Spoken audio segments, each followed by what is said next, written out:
2024, you guys. 1 full year already of doing this shit, bro. And I'm not even tired of you guys. It's like 8 months, right? Hey, you know what? That's 8 more months than I thought I would be fucking willing to do something but like hours and hours of work doing this shit, editing it all by myself. Hey, you know what? Hey, I tried helping you once, and you just didn't like it, you asshole. Nick didn't do shit. Nick and I did a lot. New Year's resolution for Nick and I. We're gonna be a lot more active on the just social like the media rest apps. of my New Year's resolutions. It's going down the fucking toilet. Hey, we'll check back next year. Nothing's gonna be done. I'm Alexis is still gonna be complaining. editing, complaining all this. But we just want to thank you guys again for staying out here as long as you are with us. Hopefully you ride us forward into the new year. Oh yeah, you ride us. Yeah, ride us, man. Ride us into the sunset. or drive with us. Listen, however you guys. Nick like definitely to has a saddle for it. Hey, I got that thing for you. And assless chaps too. But make sure you guys, like we talked about in all our other podcasts, engage with us. Ask us what you want to hear about, what you want us to talk about. Any movies that you recommend, we'd absolutely love to fight you about your opinions and also comment on how awesome you guys are at any stage. Again, making sure that we engage with our viewers is one of our biggest resolutions for this year. Making sure that we pump out as much content as we can.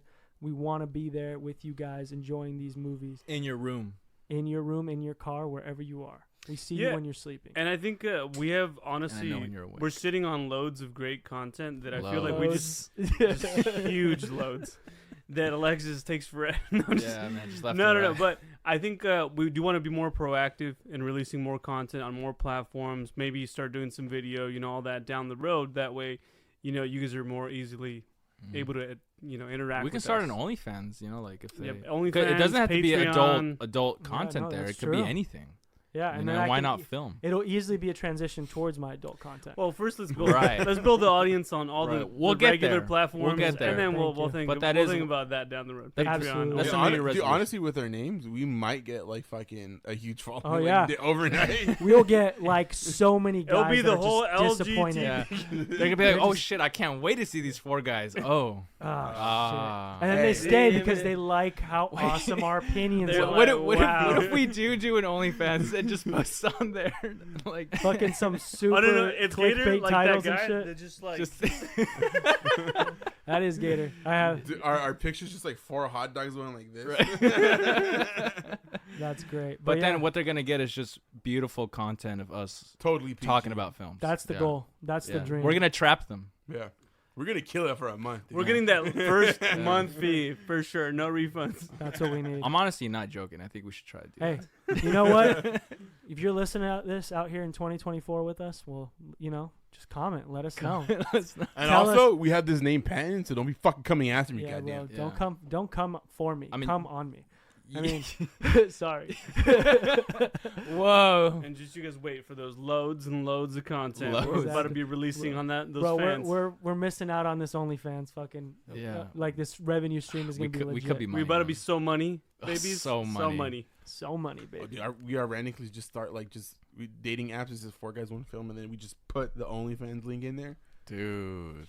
That's what we like to hear. I like these ideas. I like this. Gator's already on Grindr. We might as well just He's throw been it on there. Yeah. He's been on Proud there. member, dude. Proud member. That's what I like. But, I think starting the new year, I hope we get some people giving us some more recommendations. We already have some film recs, but I don't think we have 2024 planned out too much, apart from trying to kind of like fall in with the holidays or the seasons, right? The whole goal has been so far, we started this podcast really thinking about like how we could get engagement in terms of mainstream movies that are coming out. But anyway, I mean, like you said, you know what was crazy today? You didn't get interrupted like basically at all today. I know. Hey, we're learning. Whoa. And we're growing. Wow. That's money, baby. 2024, we're going to bring back the Nick interruptions. Hey, we're just going to get better and better at this, boys. But anyway, guys, thanks again. It's going to get to the point where Nick doesn't even talk anymore. 3 guys, 1 silent guy, 1 film. Yeah, 3 guys, one guy who cries himself to sleep. And tell us how we're doing quality wise, man. Like, let us know because we have the equipment for the most part to be able to improve Yeah, and we can yell at the editor too.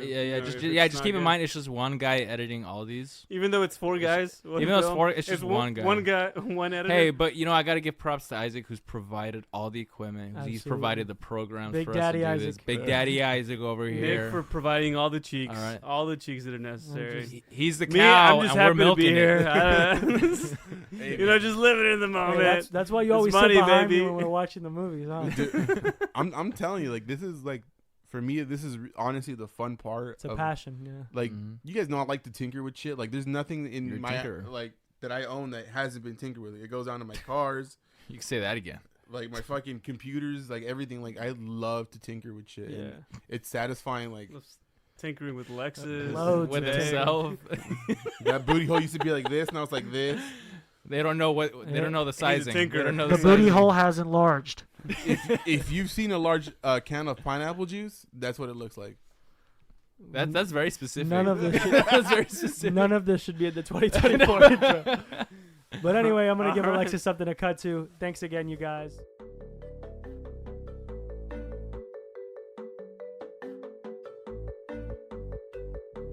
All right, everybody, welcome back to Four Guys. One film. I'm your host this week. This is Nick, and I'm here joined with. Right here.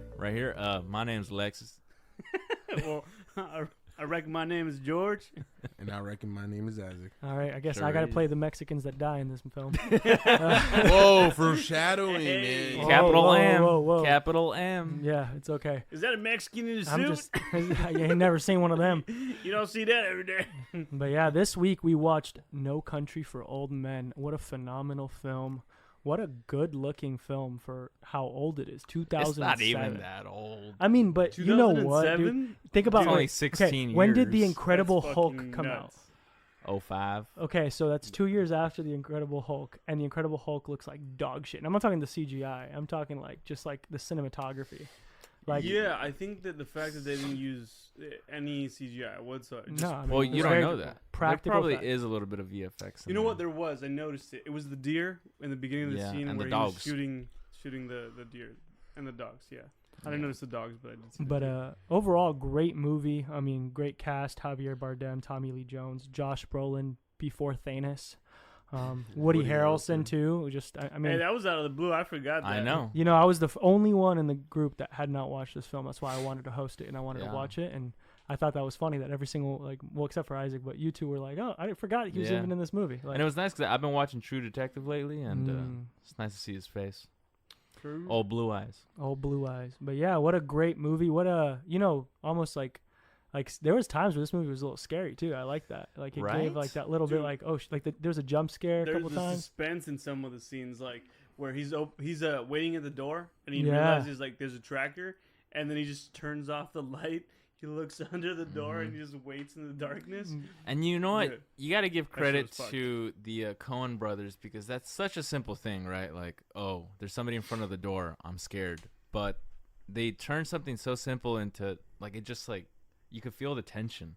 Absolutely. And I feel like a lot of directors aren't able to pull that off as well as they did in this film. Yeah, especially considering, like you said, the simplicity of it. Like, there's not a whole lot of like craziness going on. No. But But- despite that, it's but like it's oh, very shit. smart. I mean, But even I think we're also just used to like movies being super complex. There's like Yeah. 1,000 moving, Yeah. and 1,000 moving pieces. In this Yeah. movie, it's just very linear. and even like the simplicity to add to that is like score wasn't used really. Like I don't maybe I was wrong, but I don't really recall any Yeah. musical instruments trying to add like. Hey, the score was effect. people screaming. Well, I mean, honestly, Which is crazy though, because like score is so huge on adding to Yeah. suspense, and they did it without that. yeah, like you That's think about horror fucking- movies, and that's what they use mostly. That's the only thing they But- have But, most but, of the time. but I think the silence I think is a score. It adds to the eerness Mhm. of, Because, of the guy's character. like the guy was fucking super Sugar? creepy. Oh my like, god. yeah, Chigurh. Javier Bardem. And Yeah. Anton Chigurh. did a great job.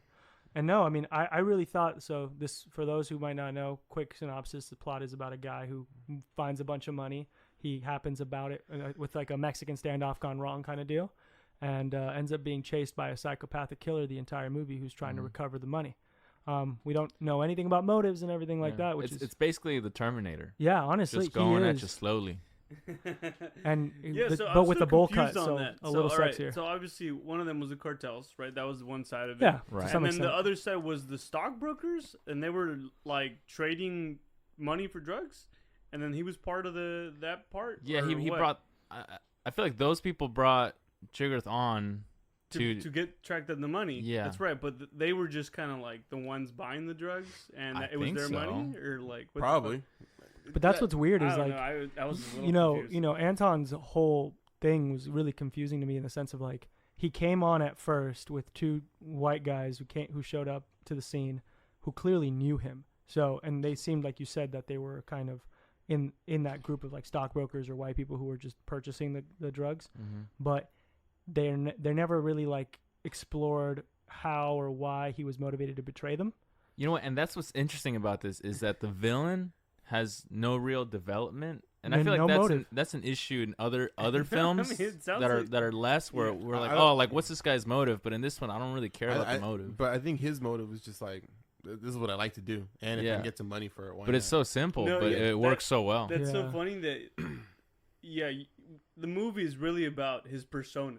And like and it's not about like why he's doing these things. It's like what he's doing. Like and you try to break it down. He kills like, for what? whim. Like yeah, exactly. Like, I think it boils down to the fact that like sometimes like you just gotta understand people are bad people, and like we spend so much time trying to give them a good reason to do bad. Like think how many times is that like. You know, he's out for the money. Exactly. Or like, oh, he's trying to get the cash and that's going to help him like pay for his, mom's medical bills or something like that. No, I'm just a bad fucking guy. And so it's like, who cares what my motive is? That literal scene where he goes after his wife, the guy's wife, and then he's like finally tracks her down, and then she's like, why are you doing this? Like, my husband's dead. He doesn't have the money. I don't have the money. And he's like, oh, because I gave him my word. She's like, what? What the fuck? Like, what you does gave that a dead even man mean? your word, and the dead man's somehow gonna find out that you didn't keep it. Like what? Yeah. But that's the only moment where I feel that we saw him actually bothered when he gave her the choice. Like, okay, pick, because I'm gonna flip this coin. Call it. And she's like, no, I ain't gonna do it. And I ain't gonna do it for you. That's why I was kind of like, maybe he didn't kill her because they left it open. But it's like But his thing was too. If you saw him, he was killing you. That was his whole thing. No, I know, but he's also a man of principle. Like when he did the coin thing to that guy in the fucking the gas station, he let him live, and like she didn't even. She's like, "I'll give you the choice." Here, she didn't even give her the option because she refused it. Yeah, but he hadn't necessarily done anything bad to like. If somebody saw him doing some type, that's what I'm saying. The guy's already dead.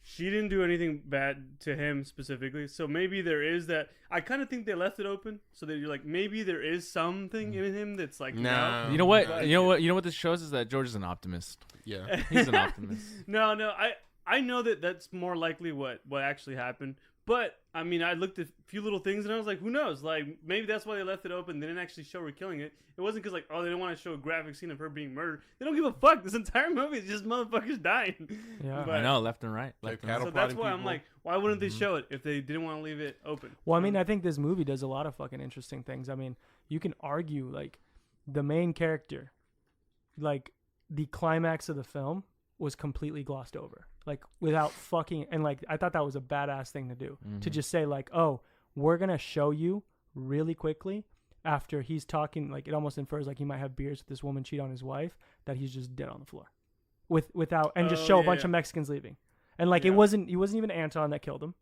it was a random group of fucking probably sicarios or something. And on top of that too, it was like, oh, we were talking about it, like you saw his clothes and we're like, but I didn't really see his face. Was that him? Like I, who hadn't seen the film, was like, maybe he like switched clothes with somebody. It was just a Mexican on the ground. Nobody noticed. Yeah, and Nick's like, no, that can't be it, right? Right? Like, and it's like, no, yeah, he's just fucking dead. And like, that's how showing again how dangerous these people are. And like, no, yeah, it's funny. I don't even remember that's what happened. And then like you just see the sheriff driving up. And then I'm like, oh, just a typical day in El Paso. Because this motherfucker's going. What's going on? Yeah. And then it pans over to him dead. I'm like, oh, shit, that's right. And they just end it like this. What the fuck? Yeah, it was a fucking crazy scene. I mean, I really liked a lot of different elements of the movie. Like I said, I think this movie did a really good job of trying not to be one of those like Jason Statham or movies where he's It's just action packed. Well, he's just like, my whole thing is like, I'm Jason Statham. I served in Iraq, even if it was for fucking 10 years, and now all of a sudden, any trained mercenary killer, whatever, who comes in my backyard, I will kill 30 of them without any problems. Like, I'm going to get injured at exactly 72 minutes into the film, and I will still overcome the... Yeah, this guy was out 12 years. This was a little bit realistic in the sense where it's like, okay, he is a serial killer, and he's getting away with all this shit, but... At least it was like he's meticulous. Yeah, and he's like, you're out of your league. Like the whole you're out of your league is very much like not overlooked. Yeah, and it's also not like he's fighting off like 4 gunmen at the same time. They're all no. He just steps ahead of them because he's planning out his murders and everything. Like that scene where he's at the hotel room and then he walks in and he opens the light and then he's like looking around. He's scoping out the layout of the fucking hotel so he could see possibly what he could be getting walked into. Yeah, exactly. So it's like you think about it and then you're like, what the fuck is he doing? And then you realize like, oh shit, like well, let's talk about a little bit of his meticulousness. Like I liked that a lot. Like I mean, even something like, I really wanted to say it earlier, but I'm glad I didn't, and we gave more chance to talk about the film. The scene at the hotel where he, what's his name? Llewellyn? I forgot. Llewellyn, thank you. Where he turned off the lights and he either noticed it or he knew like I'm at a disadvantage. You can see me coming. So he turned off the lights in the hallway. And I was just like that was for me, like never would have thought of that. Never in a million years. I was thinking like, oh, he's going to like hide on the wall and go like this, extend his arm and then try to like then use the cattle prodder to push out the lock. But no, he was like, I can just turn off the lights here and now all of a sudden you're at a disadvantage because you got a window, so you got light in the room. I don't. And so that was just such a cool scene, just seeing him like outsmart people. I was also thinking like, why is he killing random people on the road? Like we heard when he was getting help from the guy who was trying to start his car, jumpstart it, I was like, why did he take the car? And then I'm thinking about it, I'm like, oh, he probably knows like after a certain amount of hours this vehicle is going to have an APB on it. I need to switch cars. Like I just like it wasn't even just like, as much as he is a psychopathic person where I think he has like a general disregard for life, he also is smart enough to know he's like, oh, like I just need to change stuff and murder. But then at the same time, he's incredibly messy when it's outdoors. Like he's having shootouts like out there in front of like people. He doesn't care who's getting shot. Like he doesn't care like how much damage he's taken. Like once he's real close to the objective, he gets sloppy. Well, I mean, it's even crazy. I mean, I think, you know what? I kind of agree and disagree in the sense of like, it very clearly was at times that he felt so close to his target, he went for it. But then you also see, like, for example, when he went to go get medicine at the pharmacy, he was very carefully scoping out, making sure like he knew exactly which car was there for the longest so nobody probably would go for it. And then getting that whole car bomb situation going, he very carefully started that. I think it wasn't necessarily that it was sloppy, but it was finally up to par with someone that met like the same type of paranoia and like just meticulousness. Because if you look at it, the guy in the beginning, he's very like thoughtful as well. Like that first scene where he finds the fucking Mexican shootout, he sees he's like, all right, there's money, definitely. He's dead. Oh, there's one man standing. Where is he? Oh, shade. It's gotta be on immediately. shade. He like you could see his brain ticking, and like he knows what's going on, and he's tracking them like fucking deer. And then the same thing, he knows that fucking Sugar over here is like on his trail. Sugar. Yeah. So he finally like is a few steps ahead of Sugar. So it's probably he's like, oh fuck, like I finally got him. So if you look at it, most of the other times he's not sloppy, but with him he is, because it's like, oh shit, it's an even match. And then it's like a cat and mouse game the entire fucking movie. So. Well, I think to some extent too. I mean, there is not that it's like a great excuse, but there's the comfort of night where most of the time, like the one that was making noise was Llewellyn, because he was the one who actually had an unsuppressed weapon, but Anton carried suppressors the entire time. So theoretically, he wasn't making enough noise, and he was staying mobile. Like he was, as much as he was around the scene of the crime, every time he would just calmly move and walk away. You know, even when he broke his arm at the end of the film, like he put on his sling and he walked. He didn't run. He didn't try to, and he probably couldn't, but he tried to very much be like, I'm just a normal citizen taking a walk. Like if you he's just like, kids, you guys didn't see shit. Here's $20 in the 80s, so that's a lot. And then it was a great like demonstration of what like a psychopath was. I mean, I know George, I don't know if you want to share the fact that you were telling us earlier. No, yeah. So there was a study that was done. Let me pull it up. I don't want to misquote it here. Cite your sources. Cite your sources or else. Is it .org, motherfucker? Yeah, Okay. .org. Government. .gov. It was first published in December of 2013. What's the website, bitch? Journal of Forensic Sciences.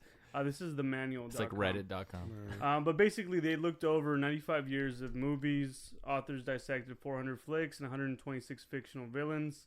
And then they were basically trying to see who portrayed the most, like, accurate, just psychopath and serial killer and something that's more realistic. Like, obviously, they excluded anything that's more like fantasy or sci-fi. But within those, he basically met all the criteria. Like, everyone hands down said, like, holy shit, this is, like, the most accurate depiction of a psychopath that's been put on film. You know how I know he was a fucking psychopath? That fucking cut.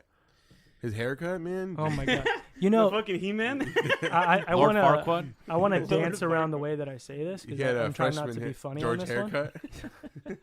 Hey, dude, that was. Go ahead, Nick. Go ahead. 2010. No, I gotta. I want to roast George about his haircuts. I was there in high school That's where I got too. it from. I saw this movie and then I kept it from 20. What was that? 8th grade. It's 2010. I mean, hey, I know I got it here. You weren't the only person at this table with a bowl cut at times. No, okay? it was 20. Oh, here, I got it, bro. Dude, there he is. Anton Chigurh. There. Yeah. 2008 to 2010. If our followers want to see that, let us know so we can post I it. can make this the just cover be careful, art of though. the episode. Your panties might Why get the wet fuck do you immediately, have that, like, bro. I'm always gonna have it. It's like no, but like you pulled it up so quick. Is it? Like, I have it in my favorites album. It's on his Spank Bank. But he just has it on his. But no, what I was gonna say was like is it weird to me? Like I feel like as we progress as a society and we start to get into spectrums of stuff, I start to feel like as I learn about like Asperger's, autism, and stuff like that, like it almost seems like the way that he's playing a psychopathic character also seems like he's on the spectrum to some extent. Like the way he talks, his mannerisms, even especially like his eye contact is really weird, and like how he doesn't let things go. Like with the gas station clerk when you were talking about like the heads or tails game. Every time OCD. Every time the gas station clerk made a mistake in saying something, he's like, "You've asked me that question twice already," and he's like, "Well," and just kept not letting him. Wait. Are you talking about the actor or the actual character? The character. No, okay. It's got to be 100% like. Not necessarily. I mean, obviously this is a fictional character, but in real life, people that are like this, it's got to be an undiagnosed like mental illness. Like for sure, yeah, absolutely. There's no way you're acting like this way and being so like cold and not like a disregard. Yeah, just very calculated. Is it a mental illness or more of like a behavioral? No, I mean, you think people just. You know who would know the answer to this? Who? My girlfriend. You know, there's a whole lot of. Hey, talk to me when she has her master's. Girlfriends. Hey, whoa. Girlfriends watch way too much fucking. No, she's serial killer documentaries. She's literally studying to do this, asshole. Oh, is she really? Yeah. Like, wait, what's she studying? What's her? She's doing clinical psychology. The thing I was saying though is like no, but to George's point, actually, a lot of people are saying that like it's not just a condition and it's not always just nature or nurture. It can be a combination of both. Like some people are psychopaths and serial killers, but unfortunately, you could have a sweet mom. And you just don't realize like that it's wrong to try to hurt people, hurt things. I mean, like in film, for example, I don't know if you remember The Walking Dead or if you guys ever really watched it, but there's that famous scene where I forget, it's been so long, I forget the actors' names, but the older woman says like, look at the flowers to the little girl and then shoots her in the back of the head because the little girl was starting to like kind of like that. Yeah. But the rabbits, George. And in this case, they immediately saw that the girl was starting to like to kill things. And like, yeah, sure, they're in a fucking fucked up world, Walking Dead. And similar to, this world and this universe, there's a lot of fucked up things. But just because there is, people can still separate what's right and wrong. And some people, they don't realize that. Like it's just their brain is hardwired to not distinguish that there is a right and wrong. They're like, I can do what I want. Yeah, no, I saw an article about something similar. I don't remember exactly the details, but what the premise was that it was this child. This kid was maybe like 12, 15 at the most. And he ends up murdering his entire family. And they basically did an MRI on his brain, dissected him, everything. He had the most shriveled up, tiny, like dysfunctional, like his brain matter was like, had clots and sort of like crazy shit. So, I mean, that's one example that I'm telling you. Like, it has to be like a mental disorder for some people to an extent. And then obviously, like Nick said, sometimes it can just be nurture that causes it, and then eventually you develop that that urge to kill your or like parents beat you, no abuse empathy, you, all that shit. But definitely for most people, I don't think we deliberately just want to kill shit. Like, and that's it's got to be something that's going on back to this inside. though. That's kind of what I really like about this film is like the lack of development in the antagonist, the lack of backstory, the lack of finding anything to do with him. He's just a force. It's like it almost feels like a force of nature. He's literally just evil embodied. Yeah, and that's it. And there's literally no changing his mind. No, like there wasn't a certain scene that literally he cared. No. He had any shred of empathy. And just like that car that hit him at the end of the film, shit just happens. And sometimes evil just happens. He just shrugs it off. He's like, sir, your bone's sticking out of your arm. I really like the use of the other characters too. I mean, like Ed or the sheriff. I thought it was pretty crazy to see Tommy Lee Jones like especially at the end. He looked like he was crying, he was getting emotional. He was about to cry to his wife. Which I'm not gonna lie, I didn't really want to talk about his wife too much because whatever about her. But she didn't have a big role. Well, not only did she not have a big role, but honestly, she was a fucking massive in the end. And I'll say that. What? Because in my opinion, when your husband starts getting that fucked up, and literally she had the most like stone cold, like I don't give a fuck, bro. Like who cares about your dream? Like that's what I saw in her face. Like there wasn't worry, there wasn't concern. Like I get his dad being a macho guy. Like why are you fucking retiring? Yeah. You know, like. There's been shit all the time, you know, like your uncle or I think it was his uncle because he went out with a bang. Exactly, he's like he got shot in his fucking porch. You die like a man. Yeah, like a man. Exactly. Dad, you're in a wheelchair shitting yourself. Loretta with a bunch didn't of cats fucking care, dude. And like week old coffee. Wait, that wasn't his dad, right? That was his dad. That was his dad. Yeah, he said. No, his dad's dead. It could have been his. Actually, you know what? You might be right. It could have been his. When because he was talking about his dad in his dream. He said your dad, so it could have been his uncle. I assumed that was his dad. I thought he said something about that. No, but he's too old to have a dad. He's too old. He's like, people couldn't have kids at 16. His dad would be like 100 and something. You're telling me that looks old as you're shit. telling me that in Texas or back then in the fucking 70s, nobody had kids. That's true. Like he's probably 16. like 30 years old. 1980s Texas. Yeah, he's probably 30 years old, and his dad probably had him at 14, bro. Yeah. But anyway, but yeah, I don't know. Loretta just pissed me off in that last scene because it didn't seem like she fucking cared that her husband was having that shit. Like the fucking defeat that this man had. Like he literally I couldn't catch this guy. I couldn't make a fucking difference. All these people got murdered. You're boring him. I couldn't save this fucking kid that I knew. You know, the fucking main protagonist, whatever. Lolan. And then Lolan. And then on top of that, he's like, I retired. I let the fucking guy go. Couldn't track him down. That's the whole fucking title of the movie, George. No Country for Old Men. I know, but it's funny because there's two outcomes. It's like you die like the other guy that's retired in a fucking ditch somewhere, no problem, or you retire and you get to live. So it's like, which one is it? That I feel like I don't know. It's a very about you guys. looking way at it. Yeah, it's so black and white. But like, how many storylines were there in this film? 3. I feel there were 3 storylines, right? Yeah. And I feel that the most important one was really Tommy Lee Jones' story. Oh, absolutely. Like Even though I feel like his story was like probably the most boring one. I don't think it's boring. But it's the most realistic. Like it's like, hey, what is it worth to you? Like, is your fucking legacy and like what you think that worth your fucking life? Like, no, man, just fucking retire and live out your life. What I like too is that you can see it from the very beginning, like from when he showed up to like the crime scene. He made jokes about he's like, you're gonna ride my wife's horse because I don't want to deal with repercussions or anything like that in case we get shot. Like he was already thinking like mortality there. Yeah. Like, and then on top of that, when they showed up to Lolan's like trailer or whatever, same thing. He let the deputy go in first, and he's like, why don't you raise your gun? He's like, I'm hiding behind you. He meant it 100% serious. It's crazy because you see the naiveness of the younger. Oh yeah, the younger one is like, and he's good. I'm no longer this young fucking. No, he's like reckless. It's like it's just the guy that's just waiting for retirement, man. He needs that finals thing. But you know what's funny is that usually you get the opposite in movies where you're like, I've lived a long life, I'm ready to go. But this guy's like, I've worked through this fucking shit so that I can retire, so I can't die. Not just so I can go out and fucking blaze of glory. But, you know, that happens a lot. I know you've probably worked with older people, and you see those guys that are like just looking ready for to push, looking for the final fucking reason to like, I'm done with this thing. I'm walking 100%. away. Like, but I think his was also hugely motivated by fear. Yeah. But also, he wasn't that old. Like he was in retirement age. He wasn't fucking in his 80s, 90s. Like ready to die. Tommy Lee Jones looked like he was in his 80s. No, but that's because he just looks like that. He's looked like that since he was 20. He looked pretty shriveled up. But I think the most interesting part about him is that despite him coming near the end of his retirement or the end of his career, like there's just this like he's not satisfied with the way things turned up. Like even he said, like I thought the world would catch up to me, like what I want, and here I am, and nothing's really changed. I think his biggest thing is that he didn't retire on top. Like on time. On top. On top. Oh, okay. like he couldn't solve his last case. He couldn't help his friend. Yeah. Like a lot of the stuff like. Even this thing that was going on, like I feel like he could have solved that if he put in the time and the effort. Well, also there's a specific scene. Well, I don't know if you guys think this is true, but like, I think that the whole goal of him going after this was trying to save fucking Lloyd or whatever his name is. Llewellyn, yeah. He wasn't trying to find or kill the murderer. He was trying to save him because he's like, this is my people. I know this kid. This is like my fucking county.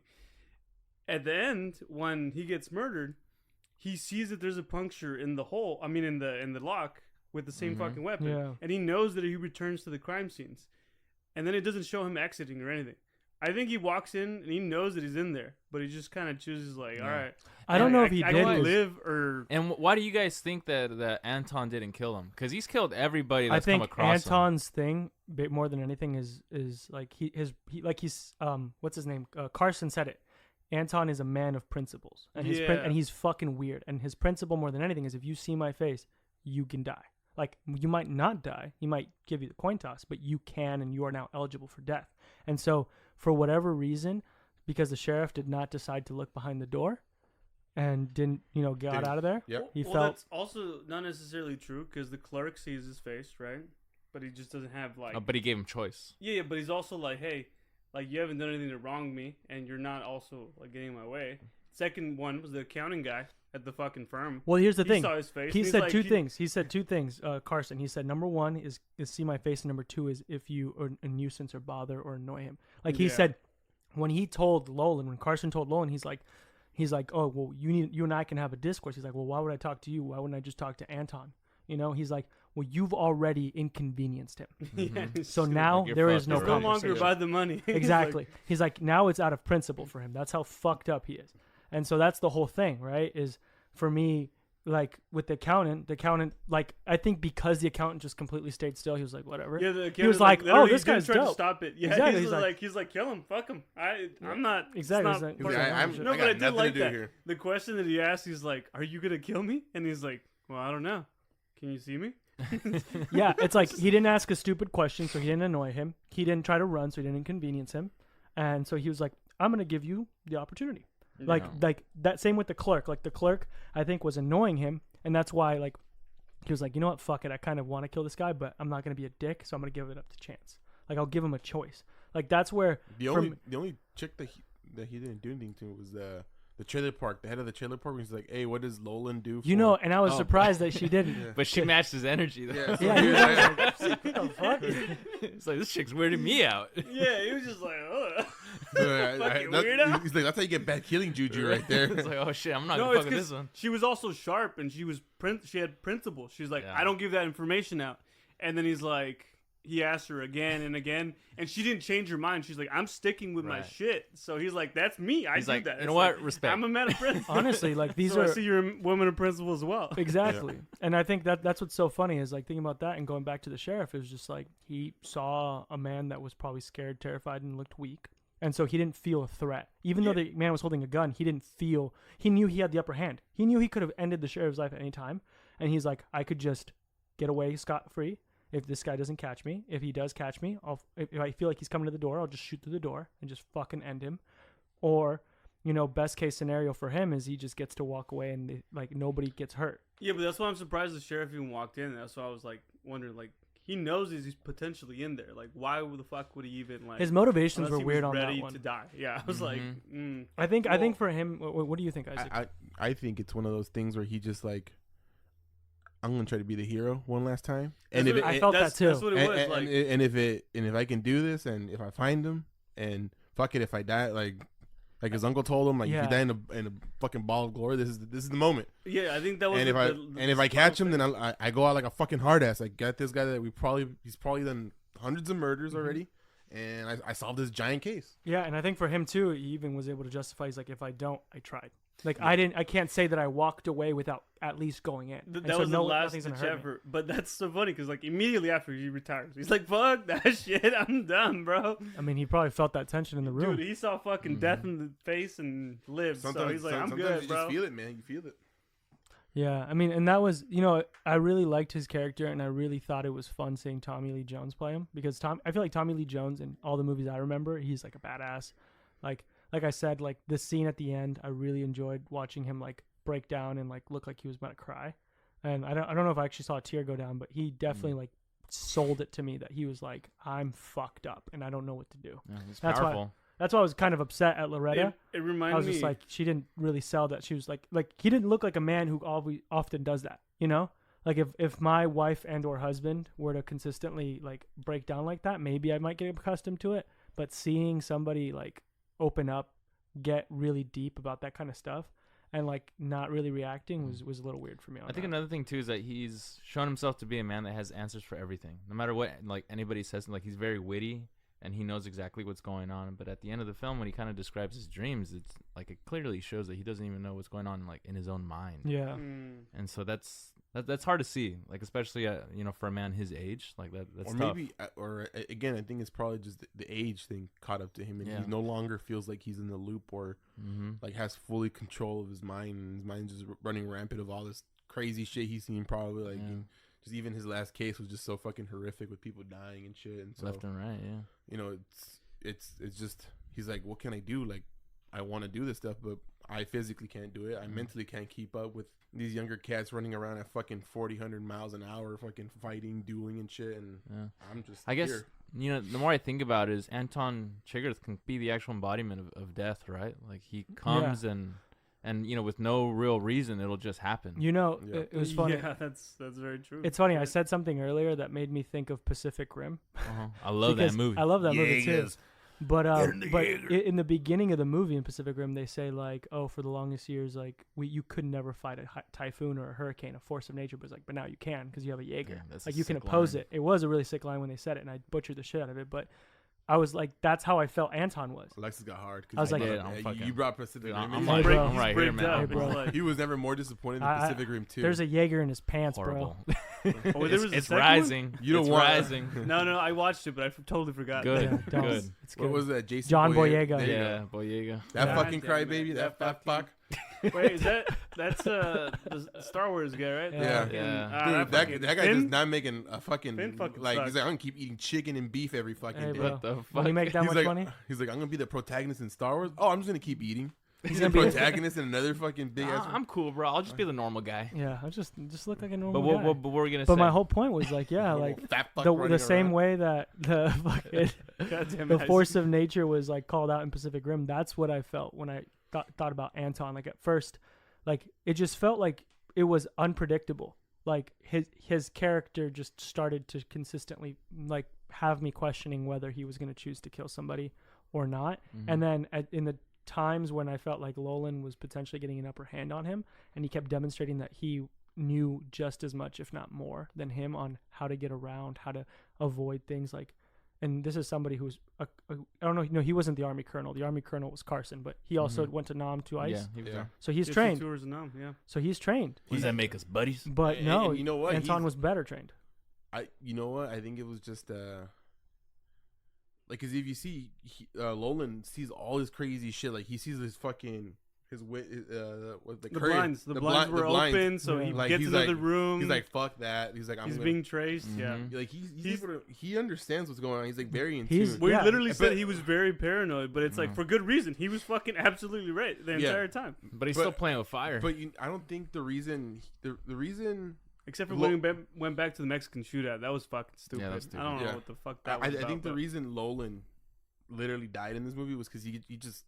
It wasn't that he was outskilled. It was just he was just outmatched in the sense that there was too many people going after him for those too many bucks. You know what? Like there was a whole Mexican cartels. There was this fucking... the Terminator over here. Anton on his ass. Anton. You know, one contrast that we could also make, he was he still had empathy. So now that I think about it, he does go back to the Mexican shootout because he gives the guy water. He feels bad for him. So he feels bad, and that's his fucking downfall. Yeah. It's evil versus good, and like he's doing certain things that could cause him to fucking die. Whereas fucking Anton is just literally evil. Nothing fucking stopping him. And I'm sure, like, obviously the intentions with the money, I think are good. Because he probably wants to have a good life with his wife and the mother-in-law and all that. But, yeah, like you said, because he's a good man, he kind of fucked himself. He could have blown it all on $500,000 on hookers and cocaine, like you said. Whiskey. He is a man of honor. He said hookers and whiskey. Okay, there's nothing wrong with that. But I'm really glad we talked about it because I wanted to talk about what I felt were like the flaws in the movie for me, and I felt like the big one for sure is the Mexicans for me. The reason why is because I feel like it didn't introduce a reason or how or what the ability was for them to track him down. I feel like that wasn't also like. Did they say that he got they got a radar thing? But so they had a tracker, but that's the one that he found. No, I know, but then he's like, you gave them another tracker. Oh, remember? Do they have another one? Yeah, remember that he went into the office and he was like, "You gave." Like why are you hiding other people? Yeah, like why? Like this is a mistake. If you have the right tool, then that's all you'll need. Yeah. Yeah, but also I feel like they had a tracker for the longest time, and I think after that they just kept following the pieces because they just got manpower to figure out like. The other thing that I thought as a potential, I don't feel like that was. I feel like that's pretty realistic. The cartel has fucking eyes everywhere. But I thought it was almost more of a potential that when they intercepted Carla and her mom, that maybe they got information out of her mom that Carla might have let slip. The mom got fucking murdered, because Carla knew exactly where Lolan was, right? She literally led the sheriff to Lolan. She was like, he's going to be at this area. Like, that's where he's staying. So maybe Carla said that out loud, and then they got that information out of the mom before she died. Or they could just tap it into her phone. I mean, so you think they should have killed her mom? I think probably right. Well, I mean, I think the Mexican guy killed suit. You could tell. You've never seen a Mexican in a suit before, so it had to be. Wait, George is in a suit every day. Mexican guy in a suit. The suit wears him. Not the No Sabo guy, okay? Not the No Sabo guy. But T-Mobile rep. But yeah, definitely. I feel like one way or another, the Mexicans were like just so well connected that I don't even think it should be an important part of the plot because you know what? I'm glad that we talked about that because it definitely gave me that perspective. I know you kept bitching about it in the movie. Well, I mean, I didn't really think it was well wrapped up, but you know what? It kind of going back to what I'm saying earlier though is to some extent I do like little plot holes or lack of detail in this movie because again it feels more like a force of nature movie or like an inevitability type. It kind of feels like real life too because shit's always just going on just cause like. And like with Lolan too, I mean we didn't really talk a lot about him. We've said a little bit, but like to get more focused on him, like we clearly see from the beginning he's got training. He's got some level of skill. He's got some level of experience with killing, hunting, whether it's animals or whatever. We see. First scene with him, he's hunting. And then from there, he knows what to do when he stumbles upon a crime scene that big. He knows exactly how to track it. We talked about it. But then we start seeing like the lack of experience with, like all of us are yelling at the screen, like, why the fuck would you stay nearby? Like, why not grab that cash, grab your wife and say, hey, we're going to get right the fuck out of Dodge. We're going to go to New York City and then catch a fucking flight to some place in Europe or whatever bullshit. And nobody will ever find us again. I mean, obviously, there are still issues with the tracker and stuff like that. But back then with the technology being the way to track it is you have to be close to it. It's like, yeah, good luck with me in Europe, fucking doing that shit. No, but at that point they already knew who he was. So like if he went to an airport or something like that, wouldn't they know that he just They didn't know he was Lolan until they fucking took his his truck. No, exactly. So like that's my point is because he was stupid enough to say I'm going to go back to the scene of the crime and leave his truck. And then on top of that, like he literally. But like I said, I think the reason was because of the empathy it has. He literally is like, even past empathy, he literally told he told everybody, he's like, they're gonna find out exactly who I was the second they go at 9:30 a.m. to like the registrar's office or whatever and get my information. But he had from night to but I'm saying is he had from night to 9:30 to get anywhere away from 20 minutes from the fucking scene. Okay, but like I don't know, I'm just trying to look at it like, okay, then the next morning they find out who he is, see that he booked a ticket. No, but okay, this isn't 2023 where you could find that information. Like if I show up, I'm not even saying you had to get an airplane. People need an ID though, like in. But you're travel. right. But again, here's my thing, right? Like if this is where I get frustrated with this movie is like he stopped like maybe I'll give him maybe an hour away from where George, the city was. See, this is what you don't understand. And you never flown a plane before 9/11. Like that's true. I hadn't okay, gotten on a plane before 9/11, dude, the crazy shit you can get off with, like it was like, and well, just not even like as much as you're right, dude. Because I flew before 9/11. Dude, no, okay. Like, my dad, how do you think I got here, dude? My dad used to buy guns here legally, legally, and then take them to Mexico. And he would he wouldn't. They wouldn't fucking metal detect you. He would literally just put it in his fucking carry-on, put it in you can still do that. Oh, no, not the carry-on. What sorry. the fuck? No, luggage. And without registering? You have to declare, register. register. You gotta declare. But again, you haven't flown since 20. I have, but not on the carry-on. No, but here's my point, though, is like again, he didn't want to fucking get more than an hour away from like the city he was in. He stayed in Texas. Or his wife. Didn't even make it as far as El Paso to a fucking airport. I'm not even saying I agree with you. Maybe El Paso is still too close to the fucking Mexicans who are trying to kill you. But if they would have booked it to like Oklahoma City or any other major city, just drive, get in a fucking like here's $2 million in cash, find a fucking person, say here's $100,000 for your fucking truck. I don't know. I mean, can you carry that much amount of money without anyone asking questions? No, the government, in anyone? 1980. Okay, absolutely not. But that's my point. Is even if you didn't want to get on a flight to like Germany or some bullshit like that, you also don't have to stay in Texas. Yeah, then there's no reason to. That's extra risk to lose all the money anyway. So it's like he's trying to take these precautions. But what bigger risk was? I mean, I 100% understand like the whole fucking risk is he's willing to lose his life because that's my money. point. So why would he be willing to leave the country and potentially lose the money? It's because like, at least you still have your but that's the opposite for me. That why would you be willing to risk your fucking life to stay nearby for the money and not potentially lose the money but still have your life, or at least potentially lose some? No, that's what I'm saying. He's I giving feel like ultimate sacrifice. I feel like you guys are focusing on this a bit too much because at the end of the day, he's just making like stupid human choices. That's my point. Is like that's all I'm trying to say. I don't know. George is trying to say he's the biggest hero of the fucking world. He knows everything he's doing. I think he was very articulate, but he definitely made a lot of mistakes. I think he had that tunnel vision. Yeah, I just need to get. And that's where like the training and Nam kicked in. But it was like he thinks that's enough, and it's like no, this is a guy who's trained to kill in civilian like territory. You're thinking like you're in the jungle. And then I think he was just like, you know what? There's only like probably 1 or 2 people left. I just need to kill this one guy. Yeah. And then I'm scot free. I can go get myself lost in another part of Texas. They'll never find me. But that's not the case. It's almost interesting too, because if for some reason, I feel like if Lolan would have found out what Anton did before getting there, like you know how the sheriff like was like, oh shit, like so we found like this car that's burned at the scene of the crime is the same car from that guy who got killed on the car. And it's like that, or on the highway at the very beginning when he first used that cattle prod.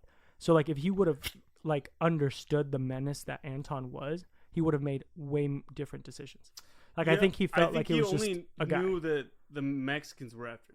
That's what he assumed. That's what I'm saying. He had and he's like they're a brute force, but they're not as like organized and like they're just like, all right, we're gonna kill you with numbers and fucking brute. Just he's basically trying to cheat death, and it just does not work out. Yeah, and that's what I love about this movie is that it really subverts your expectations because typically a character or protagonist like Llewellyn, he after he's like, I'm gonna fucking kill you, like that's the last thing I'll do. Usually, they will get to do it, and then it's like not even like 15 minutes later he's dead. Yeah, and then at the end of the film, the antagonist, he gets fucking basically almost dies in that car accident, and he just walks away. Yeah. Also, and then Tommy Lee Jones doesn't ever really interact with the main characters. I also really like that the main antagonist, like, he's not invincible. He's just a fucking force to be reckoned with, and like. Already said that, George. Wrath of violence, but they humanize him in certain aspects. Like when he gets fucking shot, he's literally bleeding and limping everywhere, and you're just like, oh, this motherfucker like is not bulletproof. He's just gotta actually like heal himself up, everything. And then same thing with a car accident. He literally breaks his bone. And why are you trying to humanize this guy, George? No, because it's nice like, to I see can relate. that they don't make him just fucking invincible, and it's like, oh, yeah, like they don't actually make him a Terminator. No, like this motherfucker's human. Yeah, they give him that goofy ass haircut too. Yeah, emotion and like none of that. So that's what's so funny to me. Actually, like for one second, just thinking about that, why the fuck would someone who's a trained killer get such a fucking personalized haircut to identify? Like, this. I if you see his face, you're dead. It doesn't matter. Yeah, but I mean, you're telling me nobody recognized or remembered seeing a bowl cut guy outside that pharmacy? Like, come on. If anybody sees him, they'll be like, oh yeah, it was like a really ugly woman that came by here. Oh, and he had lifts. Remember? Yes. Yeah, it's Lord Farquaad. He's the one. Farquaad. Farqueef. Park Weaving. Or He's Georgian the one high who school. murdered all these people.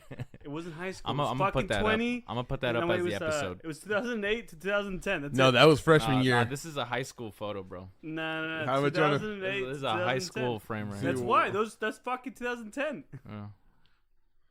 Yeah. Anyways, dude, what do you guys think the budget for this film was? I don't know. This can't be that expensive. I can't guess. I mean, it's probably low. Probably less than 20 I'd say it's like Guess, 25 take a million US dollars, something like that. Well, this cock I looked at my fucking monitor, but yeah, it's 25 million. I was gonna say 15. And it did 171 million in the box. Fantastic. That's a pretty good fucking return right there. And Oh, you know what's even better than that? Godzilla -1. Ooh. Gojira. Hey, that's for another one, man. Hey, that shit was fantastic. It was if you haven't seen fantastic. it, oh my god. This guy called out. He was gonna see it with me, but he called out. Called out sick. Bro, I came on screen. It was insane. I'm gonna tell On everybody you did screen. that. Multiple times. She was there. You It was came- She's great. probably upset, dude. She probably choked you out, man. Oh shit. Anyways, All right, but I want to get into some Letterboxd reviews of the man. Alexis, will you take us on a ride? dude, I'm right here. You ready? So these are actually people that follow us on Letterboxd, and I'm highlighting their reviews. We love Okay. you. Okay, Isaac, stop talking shit. These people Oh, follow yeah, us. yeah. Okay, they. That's why they're here to hear the shit talk, man. Okay. All right, Cameron Sample. This guy, Stillness of Death, Good and Evil. Bardem's Farquaad haircut. Yeah, this hits just as hard as the third time. For the third time. 4.5 stars. I didn't complain about next. Yeah, that's a bro. Solid. No. Next review. Next review. Next. Wait, it's out of 5, right? Yeah. Yeah, out of 5. Our reviews are out of 10, right? Okay. Yeah, that's why. That's why I was like, all right, just making All sure. right. Wow. Celia, 2 stars. I don't know how I gave in to watch this. Too long for what it is trying to portray. She wrote portrait, but I think they meant portray. Oh, Wait, this person boy. follows? Ugh. Yeah. But Oh, God. you know what? You know what? Like, continue. You know, I could see why. That's it. That's it? Yeah. I know Oh why she said it was too my long. God. I feel like it was too long. Really? Yeah. Fuck that. There was 3 different stories going on. It was fantastic. I would have wanted more. It ended up so fucking abruptly. Honestly, I could've done thought more. I was a little I thought upset. it like that's my thing too. I was Didn't gonna even say feel like like 2 they hours. technically could have given 30 minutes of like fucking backstory and I mean, there's no real closure to this. yeah, film. no. So I thought it was perfect. I feel a void that needs It to was be filled two. with It was fucking 2.5 hours long. 2.5. Wow, I could have it done did another not- 30. I mean, how could've how done fucking it. long was Killers of the Flower Moon? You know, all these fucking movies nowadays. Jesus. And They- Napoleon. Yeah, and The Napoleon too. Irishman? Jesus Christ. Too What was long. that, like Oppenheimer. I saw that shit Oppenheimer. with Wappenheimer. Barbenheimer. Barbenheimer. There you go, Nick. No, I mean, You know what? At least you didn't shit talk it. Okay, so thank you for. I just, think it portrayed exactly what it needed to portray. Nah, beautifully. I feel like you could have done with like a 30 Hey, but this minute cut. review is from 2021. Who knows? Maybe they saw it again 2 years later and they've matured. Not with that review. 2021. it was George's review. I just saw it right now. All right, next. This is by Marcella Hiddle's variant. 4 stars. I just love to rediscover films. When I watched this for the first time back in 2017, I fucking hated it. What was I thinking? It's interesting. People really like to rewatch this, huh? You know what? I'm not gonna lie. I enjoyed it so much more this second watch. Me Because too. there's so many little key things that, like, if you're not paying attention, like, if you're not fully, like, watching this movie, I mean, unless you're Gator, apparently he fucking picks up on everything. Right. Without even If I'm watching. not giving it my full undivided This is my third attention, time watching it, K. Oh, wow. I can see how boring this film would be. Because it's like, the sequences have no fucking music. It's dry. The fucking main antagonist has no expression in his face half the time. And he's just fucking randomly killing people from, like... Well, a lot It of doesn't look like any of it's connected or is actually good. A But lot- if you pay attention, it's like, George, holy shut shit. the fuck up for once, all right? Fuck. Wow, he's just trying to give his thoughts. He doesn't let me Okay, talk. you're Well, interrupting fucking the say man. something, Gator. Okay. Of substance. A That'd lo- be fucking good if you're... What am I, George? What This are fucking you, just rap? this bullshit like 3 times in a row. The thing about this movie, it's not very dialogue heavy. It's a lot about what's going on in the film itself, because it's a lot of stillness. It's a lot of like just short like bursts of action or short bursts of movements as the movie progresses, because it's not like It's tension. it's the tension of like every 10 minutes there's a new event happening or a progression of the story, not necessarily talking, because there is dialogue, but it isn't the best dialogue. It's more or less the It doesn't characters. need to be. You're just kind of just rolling with it because you don't really know where it's going. There were a lot of times where I'm like, ooh, I bet this is gonna happen. And there's no No, and there's it like doesn't. no context clues of like dialogue, like you could just like pick Right. up on it. Oh, It's like no exposition at all. no Yeah. exposition. It just stuff starts happening. Nobody's explaining anything. Scene at the liquor store, I was like, "What the fuck is he gonna die? Is he not gonna die?" Like, no, I mean, I agree with you in a lot of that, but I think they did. It's a lot about like Anton's little like you could see the frustration. You could see his. But I think that plays so well into the idea of his character, where the whole point is the audience is trying to guess what he's gonna do, and it's just chaos. Yeah, full on chaos and violence, Anton. and you cannot stop his wrath. You can't stop the antagonist. All right, Marcella Hiddle's variant. Thank you. Nice review. All right, last one. This is by Evan Who 11, 4.5 star. Oh, you guys are gonna like this one. There was actually a lot of country and a lot of old men. Hey, you know what? We got to keep this country. That's real good. That describes it perfectly. Hell yeah, brother. Yeah, I think that was good. That was solid. America. The South will rise again. But actually, I mean, I even like honestly the title and like how it relates to like the actual film and the meaning of it. I want to read the book now. You know, I'd be down to give the book a read. Should we do a little book club? No, fuck, we're too stupid for that. How many pages? If it's more than 200 pages, I'm out. Fuck, I can't read, guys. But yeah. Dude, don't I know it, man. With the fucking Cure, you couldn't keep up with the subtitles. Dude, go you know, actually, that's so funny because I was thinking, I was like, you know what? George really was like bad at Cure. Like he was not in like Dude, Godzilla -1. I couldn't keep up, bro. It was just the visuals. You're like, wait, is that Godzilla? No. They've said Godzilla like 3 times, and I'm finally like, oh, Gojira. They keep writing Gojira. That's not Godzilla. That's a different character. I think we're seeing the wrong movie. But no, I was like, I was just tired. Fuck you guys. I was thinking, I was like, what was up with George not liking Cure as much? Because Cure was also requiring a lot of like mental thoughts and like power. To some extent there was a lot of this on this one, but it's because it was all in English. He's like, I get it. No, I was having an off day, but also the reading doesn't help. I'm all over there. I will say that I think this film is probably more easier to digest than a film like Cure.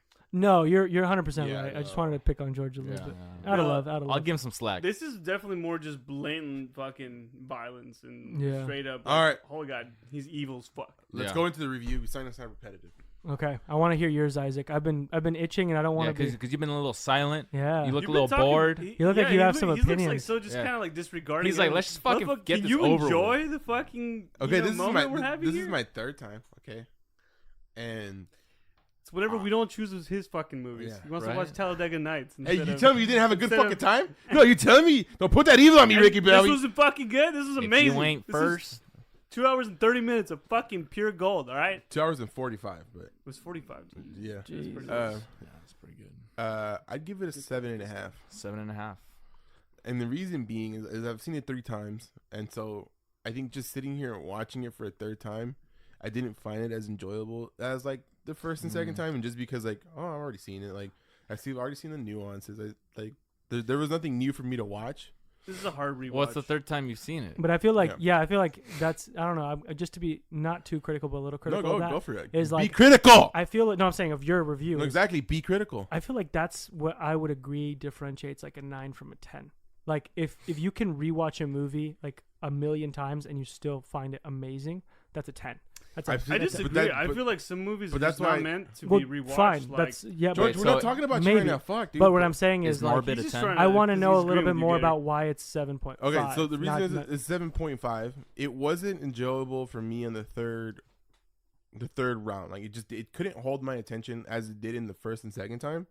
Like in the first one, like everything was very like new.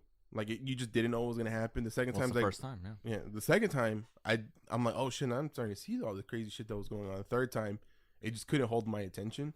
Well, fucking shit. So George, can I fucking finish? So what would it have been? No, but you're describing. No, but can you fuck? But the whole point I'm giving it a 7.5 is because for me this is not a movie. Now that I've seen it 3 times, I can't see myself seeing it a fourth. He's juiced it too much. So, how much? What would you have given it first or second something time? Meaningful. First, second time, I think I'd give it 8.5. Okay.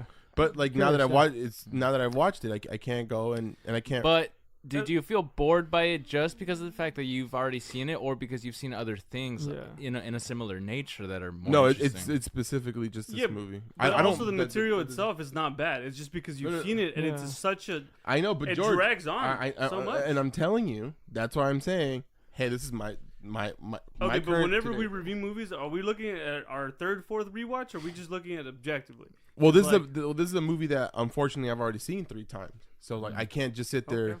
I can't be like, oh, I'm gonna give it. Well, that's fair. If you didn't hear, because you guys were busy tongue kissing each other, he had mentioned that his first and second time he did feel like it was an 8.5. No, I did hear that, but I'm like, it's not that much of a difference. Well, I mean, at least we have that information. May I comment on something? Yes, I want to hear Alexis. Yeah. I find Isaac's reviews interesting because you don't really like review it based on what the film is. You kind of review it based on the outside factors affecting like your point of view on it, outside of the film. And that's a different perspective. That's a different perspective. The reason I do that is because like George, you can't even fucking say a sentence, okay? Okay. Hey, why do you attack people's character when you're because you just interrupt, dude. Like you're interrupting me, Nick. You fucking do that to me all the time. Yeah, say what you're gonna say, sir. Okay. The reason I do that is because I'm like I think the external factors bring a lot of what makes a movie at that when you're watching it, like make it feel like you get that feeling when you're in like. We can all agree that when you watch a movie in the theater, it's completely different from when you watch it in my garage or even in your room. 100 times. Okay, yeah, and that just even watching it in the movie theaters, I think I would have probably given it like an 8 or an 8.5 because then I'm getting that like you can feel the vibrations. You can feel like it's an experience. It's an experience, and so like. Unfortunately, most of the people that are going to watch this movie are not going to watch it in a movie theater unless their local movie theater is putting it on. But I can agree with that because seeing a movie like let's say Barbie, right? Yeah. In the theaters, I thought it was fantastic, but I'm not really like trying to watch it home on but the thing is, and also like let's say you probably felt the emotions a lot more in the movie theater because you felt that atmosphere around you. Yeah, no one's farting in the middle of a super suspenseful scene. So nobody's like dog is farting. No, I've done that in the movie theaters. When we saw Renfield. Yeah, we saw Renfield. It's like watching stand-up, like on Netflix. Yeah. It's not the same as being in the crowd, and everything is amplified. No, but see, like you could still have that same effect if you have like 4 or 5 people watching the stand-up for the first time. You do get that like that comedy story, because then like the people around you get the atmosphere is created. It's the energy. No, but I'm agreeing with you. All I'm saying is like you're right that there is that there's thing levels that happens to it, when there's an audience and other people and so like with a person that's gonna watch this movie is gonna be in their room, maybe by themselves or with their significant other, maybe, right? And I doubt you're gonna get that same. But I want to say this. I'm sorry to cut you off, but I really like that actually because too many, and not to call out our fellow, movie podcast. Too many movie snobs. Like other. So what are you gonna say? Well, I'm just saying. I'm not trying to start beef, but come fucking find me. Hey, bitches. bro, these are our nerds. Please make fun of the fucking video game nerds. Yeah, if you're Pokemon reviewing, people, not us. Let's be honest. I mean, if they're reviewing movies, it's not like they're gonna fucking do anything. You know what I'm saying? No, I'm just Nick kidding. knows karate, all right? Trust me, they don't want to come to my house. Yeah, we got a black belt right here. I'll come. But anyway, but what I was saying was like, no, there's a lot of people who spend a lot of time and invest a lot of energy into making sure that when they talk and review movies, they have what you call like a perfect atmosphere, like surround sound system, the snacks they needed, complete absolute silence, and lack of disruptions of any kind. We watch our movies in an objectively like very natural, chaotic type of form at times. Way. Like it's like what you would expect to be able to watch a movie in any day. And so that honestly, gives you more honest and real kind of experience in it. You know what I'm saying? Like if it ever gets to that point, I'm just like, hey, where's the fun in this anymore? Yeah, guys? Well, I mean, like movies used to be just about us hanging out on exactly, Sunday and that's what we really want to echo. So I like that your reviews kind of echo that too. No, because it has like I think when you talk to a person, it has to be somewhat relatable to them. Like I can't be like that YouTuber that reviews and he goes to the fucking premiere in like somewhere in LA and the framing of this scene. Yeah, and he like meets the cast, the director. Yeah, like everything's perfect, and like I feel like that, we wouldn't mind if you was listening. I've met Josh Brolin; he's a cool dude. Like that shit, I feel like augments what the movie is, either if it's for the worst or for the best. Like even though you, like, oh shit, the movie was shit, but then I saw everybody, I met everybody, so it might be a little bit more lenient towards that way. Exactly. But I think that's why our format where we review movies that are a little bit older, it's a little bit more relatable to somebody like that's actually just trying to watch a movie and chill. No, Alexis is right. I think that it's good that you review movies in a way where it's like just for the common viewer, not just like people that are the normie. you know, if you will. Yeah. Normal dude, like you're probably gonna like that. Like, yeah, whatever, however you want to watch your movies, you can understand exactly what we're trying to tell you. How about you, George? What do you think this movie is? I loved it. It was great. I think on a second rewatch, I liked it even more. Picked up on a lot more little details that I feel like added to it.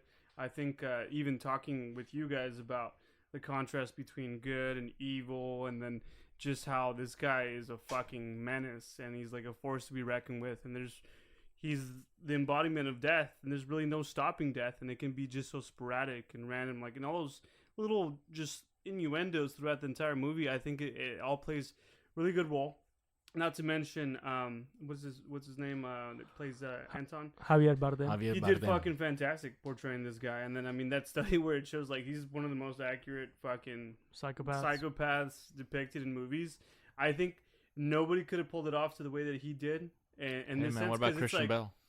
That's the thing though. Christian Bale was entertaining, but that's not realistic. This was like realistic and entertaining at the same time, which doesn't make sense because, like you said, there's clearly something wrong with his character. He's broken.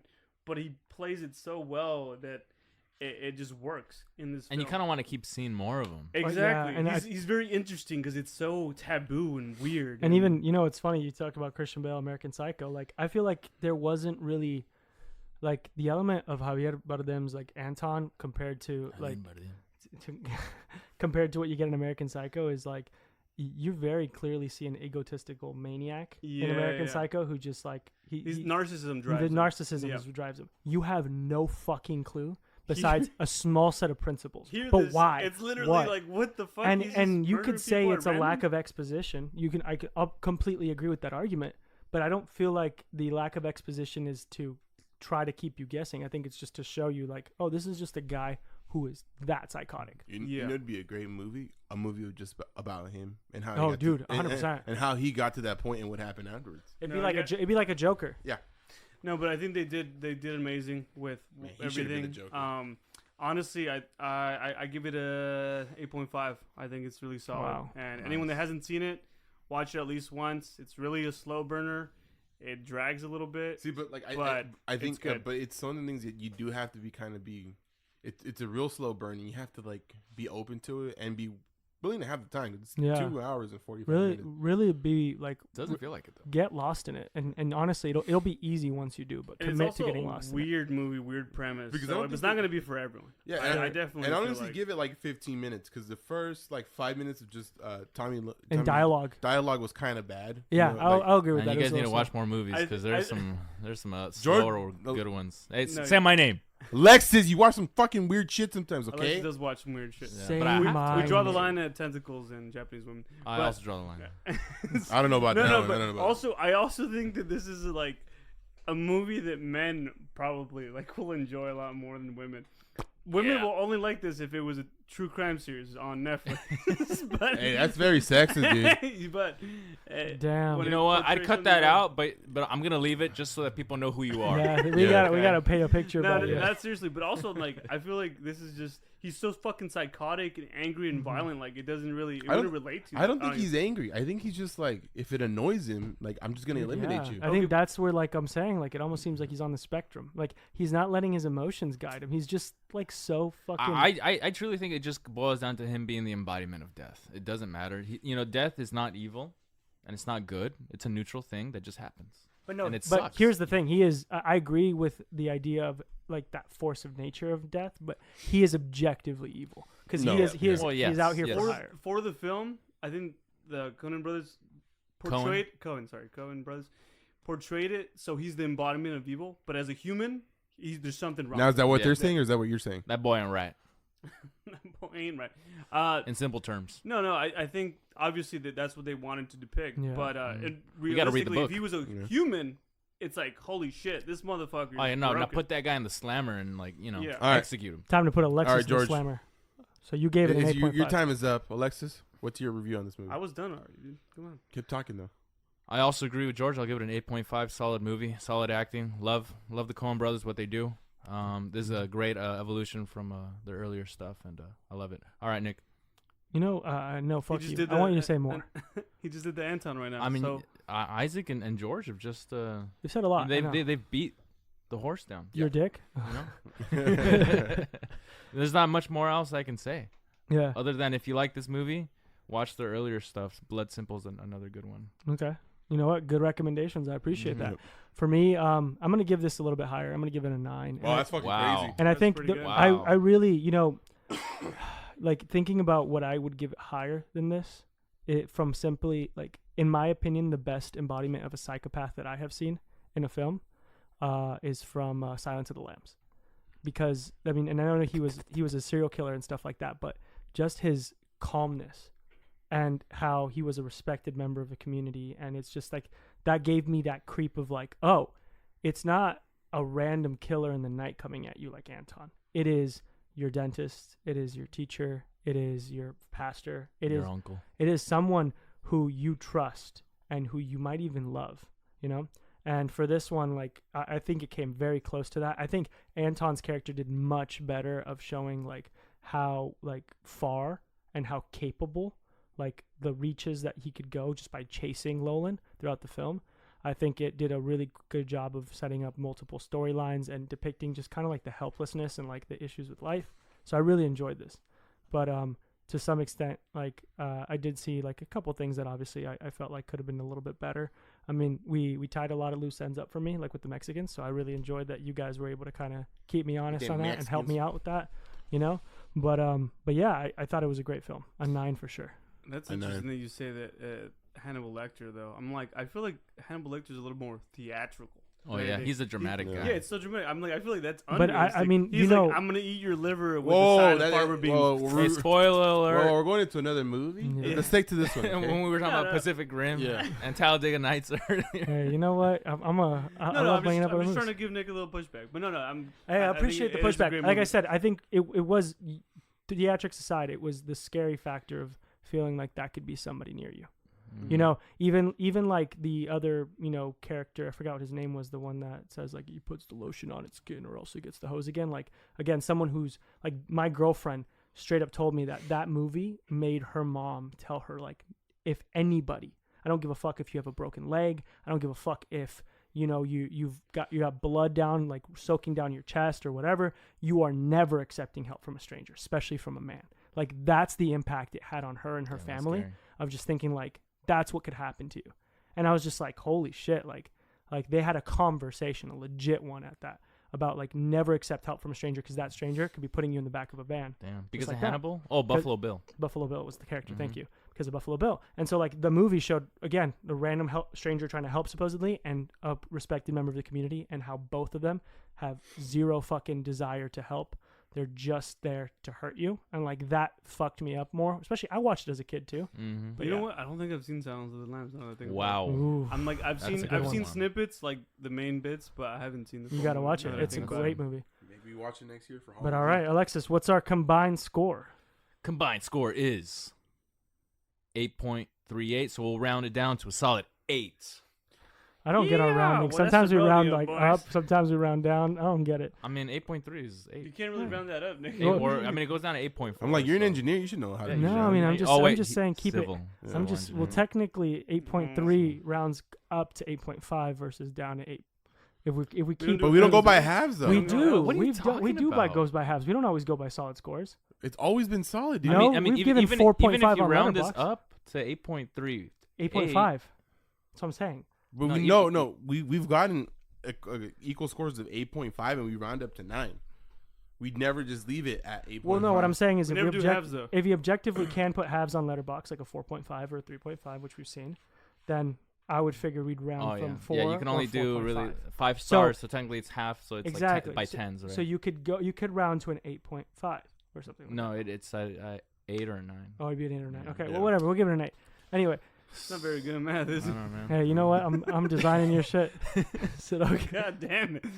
But all right, yeah. So let them know where they can find us. Yeah, guys, we're on every social media platform out there. We're trying to ramp back up again a little bit. I know the team's been talking. We've had some time off, but the biggest place you can definitely reach us is either by email. Reach us out at 4guys1film@gmail.com or at Letterboxd. Make sure you guys are commenting. Tell us what you guys want us to see next. Tell us your opinions on how much George fucking talks the entire time and how Isaac loves to abuse him. Don't stop yapping, boys. But you know what? We love to hear your voice. We love to hear your voice. Yeah, this is a good one. But yeah, and let us he know. actually paid attention. That's what it was. His brain was all. I think you know what. I'm glad you weren't too fucked up from work that you were able to do it. That's good. I paid attention for fucking the last one we watched. Fucking Talladega Nights. No, what's the name of the movie? Come on. It's all right, something Smitty. No. Yeah, that's the name. Something Smitty. Smitty, Werben. You know it's the movie that you picked too, asshole. That's the best part. That was my first time fucking watching it. This is my first time watching No Country for Old Men. But I do have a request. We do have the email, but that does not mean send us dick pics. So if you could please just stop sending us dick pics. Dick pic. Send the dick pics to Isaac's. Okay, yeah. If anything, just Gator. Yeah, forward it to. Do it specifically for Gator. Isaac at 4guysonefilm.com. That email. It's really rough for me to see this in the morning. So thanks, guys. Yeah, why is it rough? Because he can't stand after that. And then his wife is like, "Why are you hard?" Yeah. Like, it's work. It's work. All right, guys. Well, thanks again for potting and listening with me. To this amazing film and watching that. And thank you guys, listeners, for interacting with us as best as you can and enjoying this wonderful film with us as well. This has been 4 Guys, One Film.